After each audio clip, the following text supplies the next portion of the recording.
All right, we are recording. Welcome to Pac West Bigfoot. This is David, and next to me, however you're looking at this, is my good friend, author, prolific researcher extraordinaire, William Jevning. Hey, buddy, how you doing? Pretty good, David. How you doing today? I hear you've had a little bit of a meltdown with your website. Oh my gosh. First and foremost, real quick, what's happening out here, guys, is I've had so many hits to the website that all of my websites on the shared server is just really slow. So I'm really sorry about that. Um, it'll be kind of getting back to normal. It's kind of one of those things I just didn't expect. It just happened out of the blue. Um, let's see. Anything else happening right now? No, not really. A couple of the questions out there, people still asking me, are all the encounters here real, true stories? Like I said before, I get encounters and then I create backstories to them. So my stuff isn't like, the science and the research and everything else out here where you get, awesome researchers like William Jevning out here going through and picking through evidence and just really digging in. Mine is more of kind of like, entertainment meets, here's encounters. This is what people say. I'm not here to decipher whether or not their encounter is true or not. I'm just sharing it out there for them. So that's what I'm doing with PacWest Bigfoot. Other than that, nothing else is really, other than so much traffic, it's been insane. It's just been nuts. And also, I think, we'll have the giveaway this month coming up here pretty shortly. So if you are not subscribed, get subscribed, pacwestbigfoot.com. Another wonderful website that you can go to, that you can subscribe to and really start following is williamjevning.com, guys. Williamjevning.com. I know it's a great website because I put it together. That's right. Awesome. So you can get over there. You can get into some real awesome encounters, new and old. You can get in there and just a lot of really good information. And right now, what I want to do now is quit talking about that stuff. I want to start talking about William here. First and foremost, William, you have a new podcast going on. Can you tell me a little bit about that? I do. When I was on Sasquatch Chronicles, it was a great way. And the only reason I accepted the position as co-host on that show years ago was to actually talk with witnesses. It was a great avenue to connect with witnesses and talk to them about their encounters.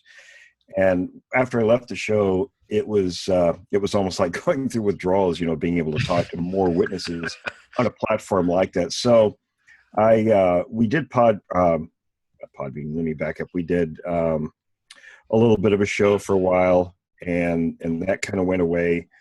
Then I decided to say, just go ahead and make a podcast. And we did Bigfoots in the Field, the free podcast. And that's where we have, it's sort of a different format each week. Mm-hmm. The new podcast, Witness of the Unknown, is strictly my one-on-one interviews with eyewitnesses. And it's only been out a little over a week. Has had a really great reception so far. People seem to really like that. And I get a lot of comments saying, we really missed you. We're glad you're back. We have access to you again. So, I'm really hoping everybody subscribes to it. It's a pretty inexpensive podcast. It's only $5 a month. And, awesome. And I pay 15% to use the platform it's on. So I don't know that.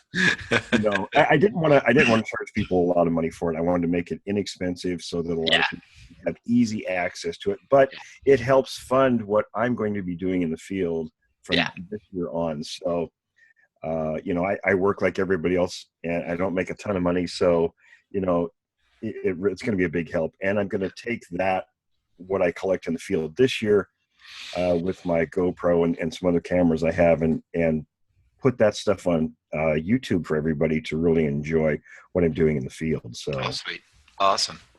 Well, that sounds great, man. I really like that when you get in there and you kind of peel through the encounters. I don't do that at PacWest Bigfoot. I just kind of share out the encounters and the fun backstories to them and everything. But here, you're actually getting in there, diving into the encounter itself, breaking it down so that we can learn more here about absolutely the subject and this thing known as Bigfoot. So I really, really like that. And if you guys don't have these yet. Here's a few that I have right on hand. Boom, Notes from the Field. Awesome book. Haunted Valley. These are all by William Jevning. Haunted Valley. Good stuff here. Minnesota Iceman. William Jevning. Once again, guys. And one of my real favorites. Boom. Search of the Unknown. And that particular one, In Search of the Unknown, I'm going to re-release that. Okay. It's nearly double the length. Oh, nice. I added some material to it. It's in edit right now, so I'm waiting for the editor to send it back to me completed. Sweet. And I added a bunch of images to it and a new cover and everything. So awesome. It'll be a lot more interesting than the current version. Oh yeah, no, let me know, and then I'll let all you guys know here on the website when it comes out, and you guys can run over to Amazon and grab that. These are, I've read them all. As a matter of fact, my boys have read this one and they love it. I homeschool, so dude, I have them read books, constantly. So my oldest boy is reading Watership Down right now. So nice. As you guys know on this call, what I like to do is just kind of dive into people's encounters and let them share their encounter here and kind of get it out. So it was just really awesome for me to meet such a prolific, iconic individual in the Bigfoot community, and that is William Jevning. And so it's just really awesome. And what I wanted to do today, Will, was just have you share with us that first encounter. I know that some of us have heard it before on other things like this, but I just wanted to share it here with everybody, just because it was interesting, from finding entrails to well, that was kind of interesting for me too. yeah, you think? I think like a lot of people, when you have some kind of an encounter, a lot of us don't really know anything about the subject, at least back in those days. Mm-hmm. And to give a little bit of a backdrop to the actual first encounter I had, we have to go back to the winter of 1972. And I was able to later find out the exact date because, and I'll go into that in a moment, but I'll just start by telling what we were doing. This was mid-December of 1972 in Graham, Washington, and it was really cold that particular week. There was snow on the ground, and my recollection is it was in the teens, the temperature. So a buddy of mine from school came over to spend the weekend on our farm, and there was nothing to do because there was snow on the ground, so we were kind of bored. And I said, well, let's go over to our other buddy John's house. Now, John lived about a mile away, and normally there was a trail that went through the timber from our place directly to John's, but with the snow on the ground, we couldn't find the trail. So I said, well, let's walk down the road. We'll hit the railroad line, and the tracks ran right in front of John's house. But that's what we did. About halfway down the distance of the railroad tracks from where we entered to where John's home was, and we could see quite a ways ahead of us, we saw something between the rails. Now, everything was covered with snow except the rails. And as we got up to where this object was, we saw that it was animal intestines. And there was no kind of footprints anywhere around it. I mean, it was really weird. That's what struck us as odd is, if there were coyotes or something, dogs, anything that would have just landed there out of nowhere. And it wasn't like it was a bird had done it, because it was a pretty tight canopy above, and it would have taken a pretty good sized bird to do something like that. And it was just intestines. It wasn't any other part of the animal. And the quantity was about what you would expect from, maybe a coyote or a mid-sized dog. So it was quite a bit. And I thought, well, this is really odd. I'd never seen anything like this. And what really struck us was the fact that we couldn't see how these items got to where they were. Now, if you picture looking at the side of a hill with the uphill side to your left and going down at an angle to your right, that's where we were walking. The tracks sort of ran parallel on the side of the hill. And there was a fire access road above the tracks and one below. Now, obviously, there were no kind of animal tracks the direction we had come. We could see below us on the right. There was nothing down there. So I told my buddy Mark, I said, well, you walk on ahead and see if there's anything up there. I'll climb the embankment to the left and take a look up there. So he took off. I climbed, it was about a 10 or 12 foot embankment. And when I crested that onto that fire access road, these are old dirt roads they cut with a bulldozer the previous summer. The snow was chewed up with footprints, dozens everywhere. So I hollered at Mark to come up there, and I found something. And as he got up there, I had been looking at the tracks with my mouth hanging open. Here are all these footprints, dozens everywhere, that looked like bare human footprints, except they were about 1.5 feet long. And we're kind of scratching our heads trying to figure out what we're looking at. And then it dawned on me that the animal intestines weren't frozen yet. So that meant that whatever had placed them there was really close by still. So we both got scared, and we run like crazy to our friend John's house. And we're up there pounding on the door, scared to death. And John had 2 younger brothers and sisters. And we were 14 at the time. So here's all these kids in their living room, and it's just pandemonium, all this noise, what's going on. And his dad come out of the back of the house, and he's saying, boys, calm down. What's going on? And so Mark and I told him. He says, take me to where you saw this. And he grabbed his camera and a .45 pistol. And all of these kids, we all went up there, and he took a bunch of pictures. Now, there wasn't a great deal in the media about Bigfoot at that time. We had seen nothing. Of course, we didn't watch a lot of television or anything. So he told us what little he knew. Now, he must have seen or read something. He knew a little bit about it. And of course, at 14, it just grabbed our imaginations. Kids are into monsters anyway. Yeah. Find out there's something real like this out there, just sent us off the end. And as he was looking at the tracks, we discovered there were 3 different sets, 3 different sizes. And right at the edge of the embankment that went over to the railroad tracks, you could see a big print where something really big, like a person, had sat down. And I mean big, it was 3 feet across. And to the right, there was what appeared to be a fist print in the snow. And I had gloves on my hands, and I put my fist inside of that one, and there was at least an inch or more all the way around my gloved fist.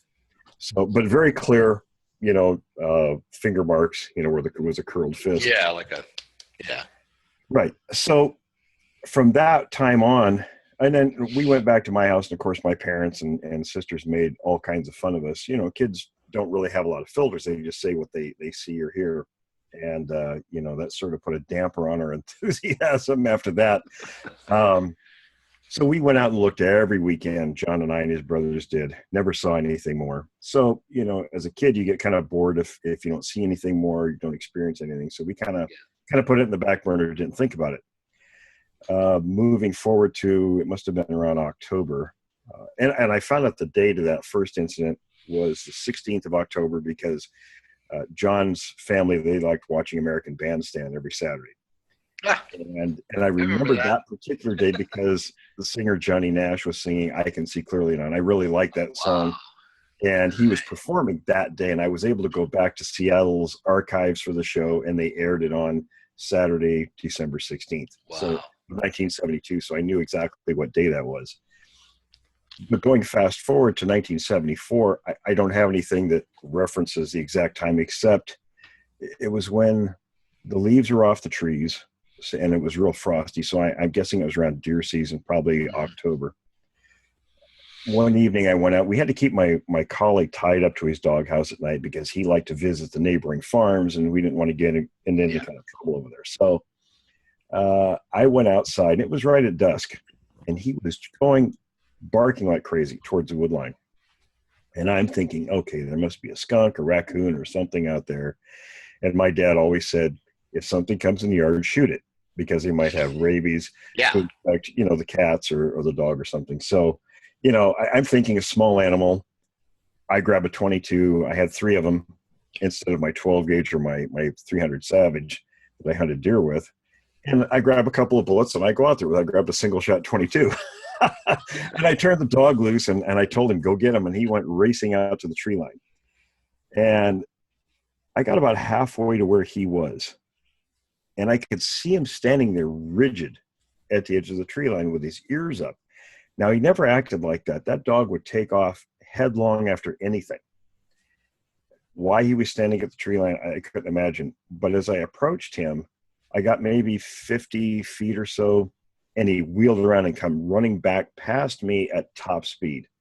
And I'm standing there watching him go by thinking, what's that crazy dog doing? And he ran to the porch, our back porch, and he climbed up there and he sat there, and I could see that he was shivering, even from the distance where I was at. And I thought, well, now that's really odd. Now he'd gotten into a porcupine before, and his muzzle was full of quills. Oh, So I had that in Rogue River, Oregon. Yeah. So I figured, okay, maybe he learned his lesson. Maybe he saw maybe the porcupine out there. So I chambered around, and where this place was, the edge of the tree line, there had been a lot of blackberries there, and we had cut a big hole through there to get into the tree line, and there were a lot of low hanging fir branches, Douglas fir and hemlock, and some of those. So you had to kind of push your way through to get into, and just inside of that was a big maple tree. The base of the tree was, I mean, it was old. It was maybe 3+ feet across. Mm-hmm. So it had this big clearing where there was nothing there except all the leaves that had fallen off the tree. Yeah. So as I pushed my way through the fir limbs, I come into this clearing, and not more than about 15 feet in front of me is this massive creature standing there. Now, it was dusk, but I could still see it fairly well.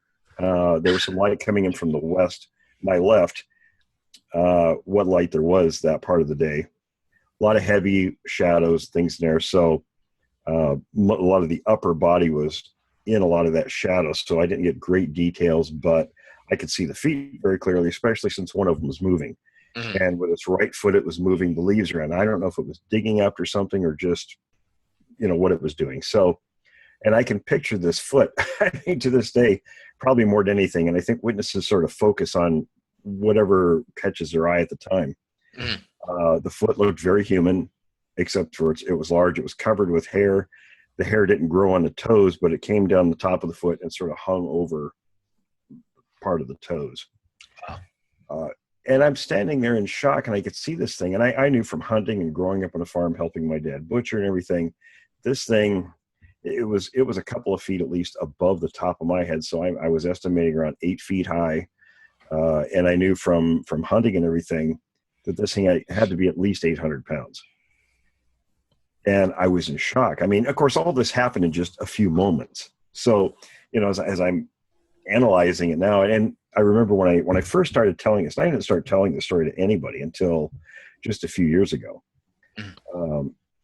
I would tell the fast and nasty version. You know what I mean?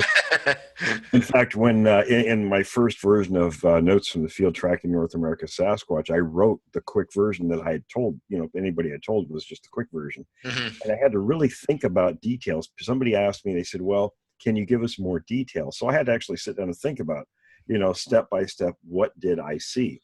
And try to give as much detail as I could. And it wasn't great, but so in the new version of that, I updated with the better recollections that I did after sitting and thinking about it a long time. But I watched this thing and I'm thinking, my God, what is this?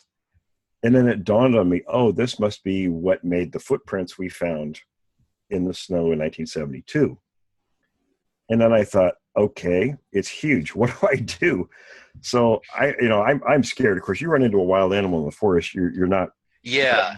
And scratch your head and say, oh, that's cute. So I took the 22. I thought, well, maybe if I shoot near, it'll scare it away. And I couldn't see, like I said, I could see the face. I mean, I could see that, it had a heavy brow ridge. It had, sort of the conical head, like similar to what gorillas have, not real pronounced, but I could see that it was higher than, it wasn't just rounded. And that it had a relatively flat face and it was mostly covered with hair. Mm-hmm.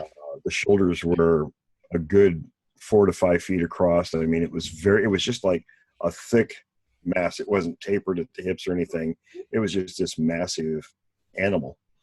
And as I shot, it didn't do anything. It was just staring at me. I heard a noise from my right rear, and I glanced just a little bit, keeping my eye on this creature, to see another one come around from behind some brush to my right side and walk around me and walk over and stand next to the first one. And it was I would say about a head shorter than the first one and a couple 100 pounds lighter. And I thought at that time, it's time to just get like 10 or 15 feet away or something. It just. Oh, I can't hear you, David. Your sound is. Oh, about 10 or 15 feet away. Oh, wait a minute. Oh. There we are. I think my microphone. How's that? Okay now? That's good. Okay. Should I back up a little bit? It was about 10, 15 feet away. It just came. It was, between 10 and 15 feet. I heard this noise or some brush behind me, and it come walking around. And it was looking at me, and it walked over and stood next to the first one. And I thought, that's the time to get the hell out of here, because I didn't know what their intentions were. I had no idea. And the first one didn't react to the gunshot. So I took off running. And since we had been made fun of, and I'm expecting him to be breathing down my neck any second, but they didn't follow me out of the brush. And I got to the house. I'm just shaking. I'm scared. Yeah. I put my rifle in my bedroom was on the back part of the house. So I put my rifle in there, and I went to the phone, and I called my buddy John. And I told him quietly, so my parents couldn't hear what I was talking about, what had happened. And he said, okay, let's get our rifles. We'll meet you at your house before dawn the next morning. So 4 or 5 of the guys came over before first light, and we all had our hunting rifles, and we were going to track these. I don't know what we were going to do if we found them, but we were going to go track them. So, wrestle him? I guess. I mean, we were 16, and you don't really think a lot sometimes when you're that age. So we followed the 2 sets of tracks, and they were in the mostly it was just in the heavy frost. The tracks had been made in the frost. So we followed them for a good mile or so until the sun came out, and we lost the trail. But, we sort of laughed about it after that. We thought, geez, what were we going to do if we caught up to them, Oh, wow. So because I had been made fun of a couple of years before, none of us talked about this outside of ourselves. And let's see, like I said, this was the fall of 1974. So later in the year, probably after December or after January 75, John and I were, I think we were turning out for the varsity baseball team. And so we were riding the activities bus home.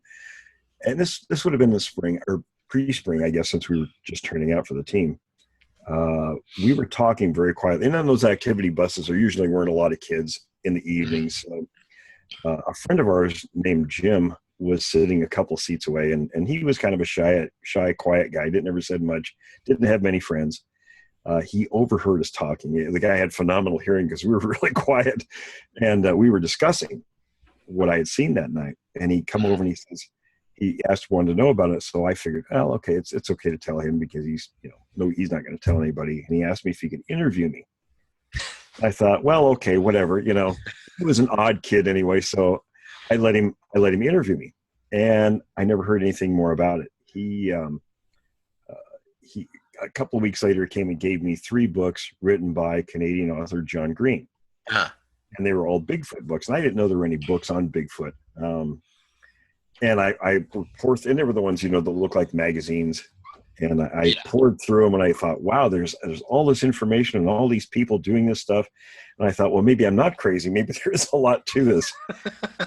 So, I'd studied these books so much, and I'd gotten to know the faces and names of the people in there. And the following summer, probably late July, early August, I don't remember exactly when, but I was, it was kind of an overcast day, and I was, for some reason, snoozing in my bedroom, and one of my sisters knocked on my door, and she said, hey, there's 2 men here to see you.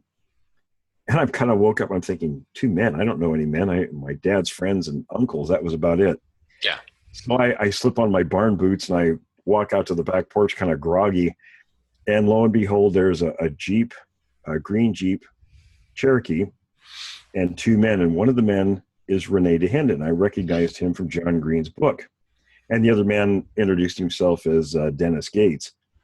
And Dahinden asked me if he could talk to me about what I'd seen that a friend of mine had written John Green.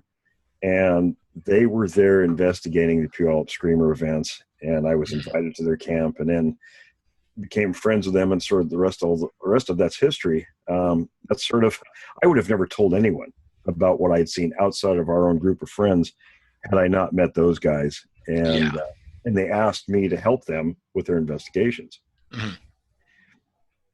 Huh. That is absolutely awesome.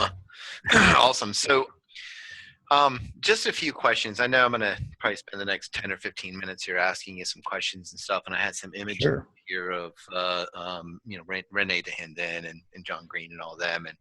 And when I was reading your books, I learned a lot about them, and then started doing my own research, like over the last couple of years, into those guys. They were just awesome, awesome folks. Can you describe a little bit? I know everybody's probably asked you this. What did they look like? I mean, that big one. I mean, anything in the facial, hair. I mean, Well, from what I could see, and again, it was kind of dark because of the light. The light was coming in at an angle from the west, from up to kind of a down to my right. So I could see sort of a diagonal of the body from the down, from mid body downwards more clearly than the upper part. But if you've seen the Patterson film, it looked a lot like that. Both of them did. For the exception that the upper part of the body was bigger, it was wider. The hair was very thick. It wasn't, I wouldn't say fur, it was hair, but it was very thick. It could have been different color because of the lighting, but it looked dark brown. In those days, a lot of the descriptions were sort of a reddish brown on Sasquatches. So it could have been that, I don't know, because the lighting was weird.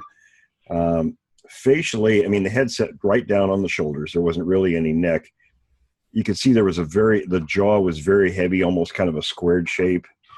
And there wasn't really any mouth, more of a slit, but it was much wider than what ours is, much, much bigger.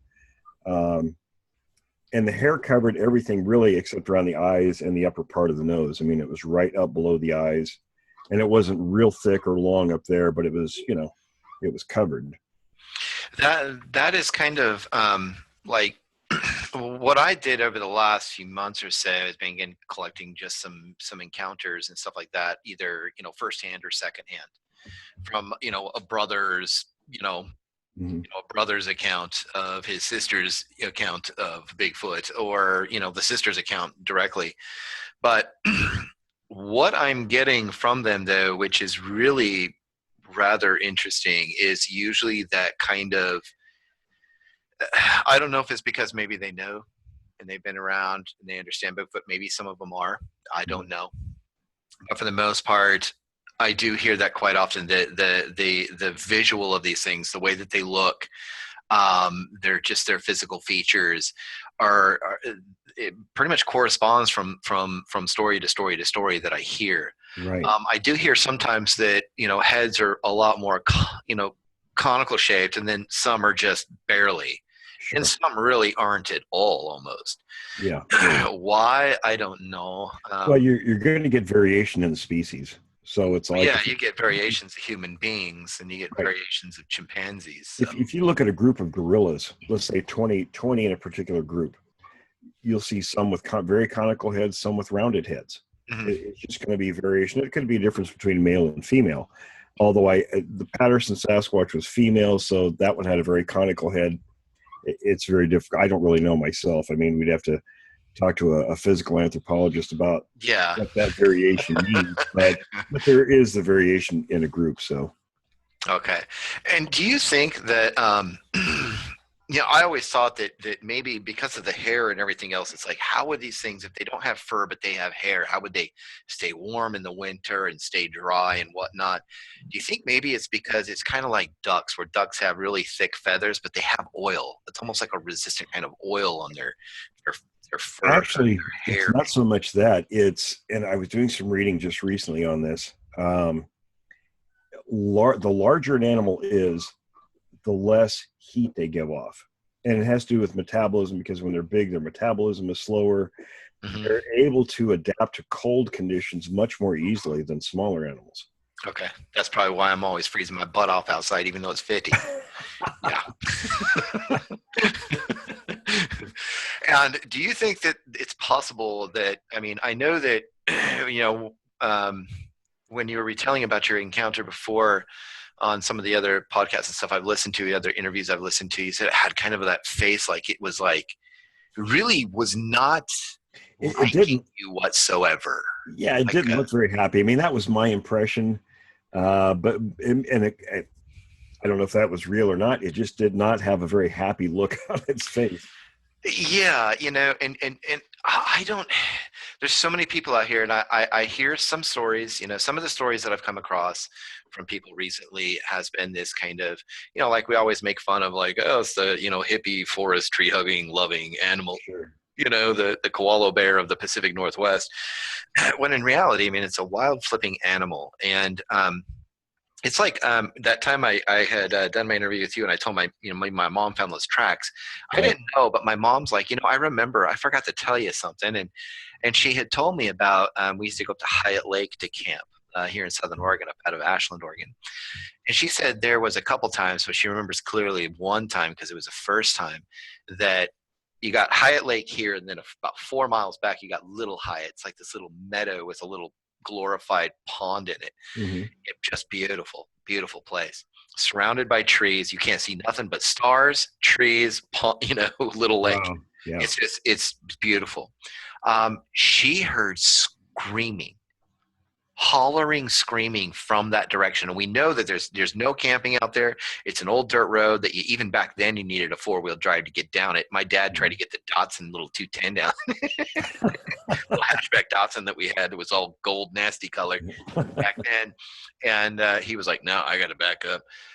We would hike back that way and go fishing during the day sometimes because we'd live up there in the summertime. But she could hear this screaming, and she's like, I swear it came from about 2-3 miles away, but you Right.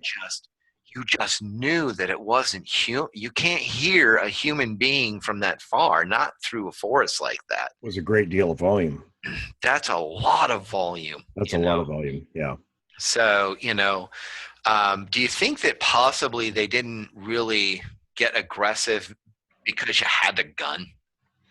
I think that's partly, I mean, when you think back to that time period, and I would say, and we talked about this on this week's episode of Bigfoot Notes from the Field. Yeah.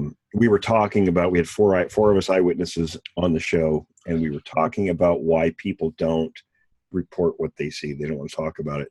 Mm-hmm. When it comes to aggression, this is a point we brought up about up until I'd say the early mid 80s, people really didn't get on board with maybe we shouldn't go out and kill animals. We shouldn't do this. We shouldn't, they were more into protecting nature.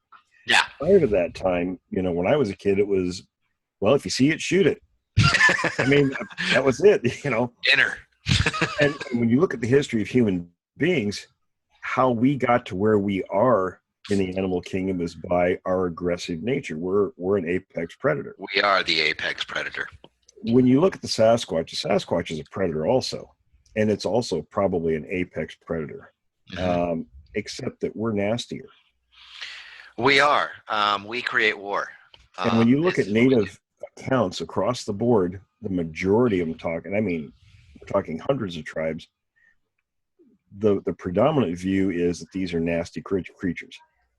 Nasty animals is what I have heard from. Now, I didn't get a lot of encounters from natives. I've gotten a few, and that was about it. And they were mostly in Washington and Alaska. But they would say that it's an animal. It's a nasty animal. You better respect it. If you ever think that it's even around, you need to turn around and you need to go. Just go. And a lot of their information was that they were eating people. Yes. And in the early days, I have a friend, one in particular, he was a good friend from Klamath Falls, the tribe there. And my brother lives there. he would tell me, we talk about this a lot. And he said, our people say that when we came to these lands and settled here, these things were already here. And we pushed them out of the hunting areas. Wow. So, and I've heard this many times, that there was a lot of friction between humans and not just the Native Americans on this continent. And you start going back into history in other parts of the world. And there was always friction between humans and these creatures. And largely it was based on they were eating people. And look how we react. And I use this example a lot. We react pretty bad when somebody gets bitten by a dog. Our reaction is put it down. Yeah. Exactly. So looking at that's one of the reasons that they, for the most part, stayed away from humans for so long. Mhm. Now enter the time period where we're touchier and feelier, and we don't do those things. We don't have that kind of respect that we Yeah, should have for, I think, for nature itself. I mean, right. instead of respecting nature, we started to try to worship it, and that's just not what we're supposed to be Right. doing. So We're supposed to now be they're respecting. feeling emboldened. I mean, Yes. they're kind of a nasty creature to begin with. They have nasty temperaments, and now If it they're wasn't for hunting season, I keep telling people, if it wasn't for hunting season, they'd be yeah. a whole lot bolder. Oh yeah, absolutely. And there's that. So now there's more of them because of logging. Yeah. Because when you log an area, what happens is it doesn't destroy it. It destroys whatever habitat was there to begin with, but nature rebounds very quickly. Yes, it does. And then those areas explode because they get sunlight to the ground with leafy plants. So the Yes. animals like deer and everything that benefit from that, their populations explode. And so do the predator population. So Well, creation is actually absolutely amazing. I mean, after a it wildfire, is. you notice that there are some seeds that really Oh, don't repopulate until there's a fire until there's a in a fire. forest, Because you which get a is lot more. absolutely a miracle amazing to me. It's just It like is. you Well, cannot, it will not the do fire puts a lot of nitrogen in the soil. exactly. And then it allows these certain things to start to grow again. Then all of a sudden they start taking off again, which is pretty Absolutely. amazing. So with the lack of people being out shooting and the kind of our aggressive nature in the forest, they're kind of dropping their guard a little bit, and not just them, but other animals as well. We're getting more cougar attacks and things like that. Coyotes are becoming a real big problem. Yes. Where before they wouldn't come near people. No, they Uh, wouldn't. so we have that aspect and the fact that there's more of them. I always, I have one guy who gave me his encounter, and he totally believes that there is way more out here, and he's the individual. I just, like I tell everybody here, people give me some very basic information of their just the encounter part and the experience part, and then I create the nice, awesome, Sure. entertaining stories around it. Um, but this one, actually, I didn't have to create too much because he had experienced seeing this family down by a lake, a Mhm. small family of Bigfoot. And I was like, you got to be kidding. That's just, I mean, on one hand, I can't believe it. But on the other hand, his descriptions and stuff of just those moments Mhm. was just so intense, and you can just he went through it as though it wasn't rehearsed. It was just naturally like, hey, this is what, when the bird land, the chickens came through my yard, two of them went over this, he was just telling me Sure. what was going on. So it was absolutely amazing. And so he kind of told me, he's all, dude, there are a lot more of these Oh. things, and he's all, some people say there's 1,000 or 1,500 or 2,000. He was like, dude, there's got to be thousands upon thousands of these things just in the Pacific Northwest alone, just thousands of them. I don't talk much about my inside contacts, and I'll let that go for now. But in terms of numbers, from the 1950s to today, it's grown exponentially, and I think a lot of that's due to all the logging that went on. Hmm. And now that everything's slowing down, your logging is slowing down. Hunting, of course, is still pretty popular, probably always will be. But then again, I mean, it's the time periods become shorter, Sure. where you can hunt becomes smaller, and so all of a sudden, it's like anything is going to. It's kind of like deer. They just overpopulate. I got deer and turkey that come into my yard, and I live in town now. Yeah. It's I like, I remember reading. I did a little research to find out. I was looking at deer, and behaviors and things like that, and from Washington State, because I was looking at a couple of particular areas, and the Fish and Wildlife's uh, article, or they were talking about how they would categorize deer in Washington as an infestation. There were so many oh because wow. there are fewer hunters and fewer people, or the animals dying. They're increasing faster than they can be, controlled. So Mhm. So, well, I know that we're kind of running over my usual time limit here, but I really enjoy, talking with William, guys. I mean, I've known him for a while now, and it's just been absolutely awesome. Don't forget, I want you guys to get his book. Once again, tell us the name of your podcast, and you guys are going to be able to find it on my website, it's called Witness of the Unknown. Witness of the Unknown, and that's over on Podbean. It's on Podbean, yeah. Okay, and I'm going to get the links for you guys out there and everything else. Just a couple more quick questions, real quick. Claws or fingernails? Fingernails. Fingernails. Yeah. Awesome. On the website or on the new show, real quick, a lot of people ask me about listening to it on their phones. If you go to Podbean, they have a link there where you can get the app from Apple to listen on your phones. Oh, yeah. Just about everything has an app today, guys. Just so you know, I do the web design and all, basically control William Jevning's website now. And I'll tell you right now, as a web guy and SEO and all that, you can pretty much get just about everything on an app today.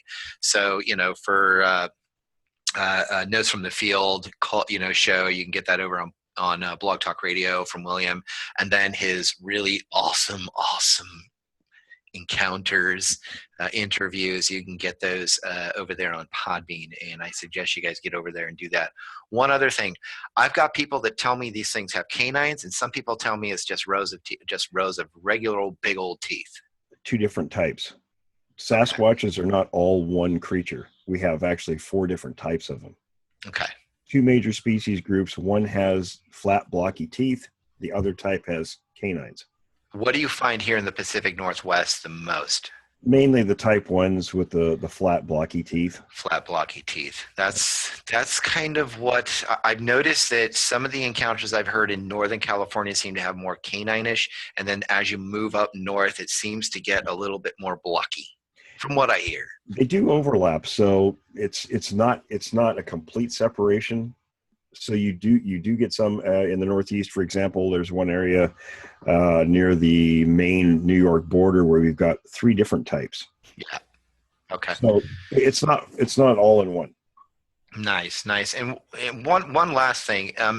I see how there's like lots of different like sightings and stuff like that, but I've always noticed that the biggest blotch of red has always been from Northern California up through Alaska. Is that because of the land channel that used to be here between us and the Russian continent? I think that's part of it. I think the other part might be human encroachment from the east. It could be that a lot of them. That was my guess. Congregated west. I studied a little bit of cultural anthropology in school, and so it was kind of the movement and history of the movement of human beings through time. And we came from the east, and so I think maybe that's what that was. They started going up this way, and we kept coming this way. That's kind of my hunch. That's my guess too. So, well, thank you so very much for being on here, William. Hang around for just a second. Thank you guys very much for being on here on PacWest Bigfoot, and get to the website. Anyways, thank you guys very much again, and God bless.